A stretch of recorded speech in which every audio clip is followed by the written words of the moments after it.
नमस्कार. आज चैत्र शुद्ध षष्ठी. श्री नामदेवांच्या अभंग गाथामधला आपण एक अभंग घेतोय. भवसिंधूचा पार तरावया लागी, साधन कलियुगी आणिक नाही. अहर्निशी नाम जपा श्रीरामाचे, जे सकळ धर्माचे मुकुटमणी. न चले वर्णाश्रम धर्म आचरण, न घडे व्रत दान तप कोणा. नव्हे तीर्थाटन पुराण श्रवण, नव्हे ब्रह्मज्ञान शास्त्रबोध. नव्हे ध्यान स्थिती भावे विण बोजा, न घडे देवपूजा एकनिष्ठ.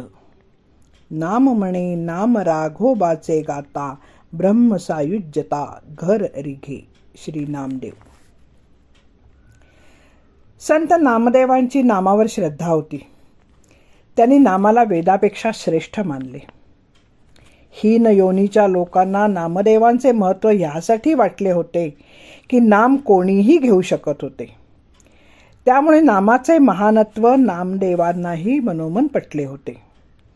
भगवंताविषयी शुद्ध भावनेने जे स्वाभाविक उद्गार भक्तांच्या मुखातून बाहेर पडतात, तसे स्वरूप नामाचे असते.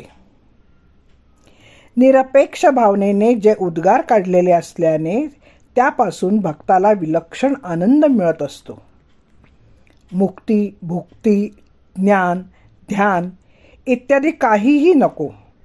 त्याचप्रमाणे इंद्रियांचा निरोध नाही, काया क्लेश नाही, असे हे नाम निर्विकल्प होऊन गात राहिल्याने भगवंतच भक्ताला हुडकत येतो. असे आश्वासन देऊन नामदेव महाराज म्हणतात, हा भवसागर तरुण जाण्यासाठी या कलियुगामध्ये नामासारखे दुसरे साधन नाही. बेडा पार व्हायचा असेल तर नाम घ्या. सर्व धर्मांचे मुकुटमणी असलेल्या श्रीराम प्रभूचे अहर्निश नाम घ्या. या कलियुगामध्ये वर्णाश्रम धर्माप्रमाणे आचरण अजिबात होत नाही. व्रत, वैकल्प, उद्यापन, योग, याग इत्यादी कोणीच व्यवस्थितपणे पार पडू शकत नाही. तीर्थाटने, पुराण, श्रवण यांनाही महत्त्व पाहिजे तेवढे दिले जात नाही. मग ब्रह्मज्ञान, शास्त्रबोध तर दूरच. कोणी ध्यानधारणा करीत नाही की एकनिष्ठेने देवपूजाही होत नाही. निव्वळ कर्मकांड म्हणून किंवा एक उपचार म्हणून या गोष्टी केल्या जातात. नामदेव म्हणतात, या कलियुगामध्ये इतर कर्म, धर्माधिकाच्या साधनांना महत्त्व राहिलेले नाही. त्यामुळे तुम्ही श्रीरामाचे नाम घ्या. जर तुम्ही राघोबाचे नाम घेतले तर खात्रीने नामधारकाला ब्रह्मसायुज्यता मिळेल, नव्हे ती तुमच्या घरी येईल, असे आश्वासन नामदेव महाराज देतात.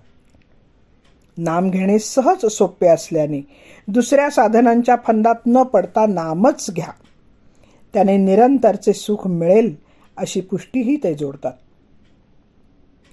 नामदेव महाराजांनी एक प्रकारे नामघोषा व्यतिरिक्त अन्य साधनांचा निषेधच केला आहे.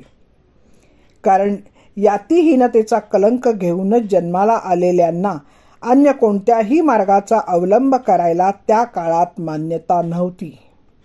ते जणू काही पापीच. त्यामुळे यज्ञ, व्रत या सर्वांसाठी अपात्र ठरले होते. त्यामुळे नामदेवांनी त्या काळात आपल्यासारख्या निम्न उपेक्षित स्तरांच्या लोकांसाठी नामस्मरणाचाच मार्ग सांगितला. यात बंडखोरी वगैरे काहीही नाही. वर्णाश्रम धर्माच्या आचरणाच्या कक्षेतील अन्य साधने स्वीकारता येत नसतील तर नाम घ्या. पारमार्थिक कल्याणाचा तो सर्वोत्तम मार्ग आहे. येथे नामदेवांनी राम, राघोबा यांचे नाव घ्यायला सांगून आपली उदार दृष्टी व्यक्त केली आहे. विठ्ठल भक्त नामदेव अन्य अनेक अभंगातून विठ्ठल, पांडुरंग असा भगवंताचा उल्लेख करीत असले तरी येथे रामाचा उल्लेख तितक्याच जिव्हाळ्याने, तितक्याच गोडीने त्यांनी केलेला आढळतो. जय श्रीराम. मुक्ताबाई म्हणतात, भजन भावो देही नित्य नाम पेठा, नामेची वैकुंठा गणिका गेली. जय श्रीराम. मी वाचक सौ पल्लवी कुलकर्णी. धन्यवाद.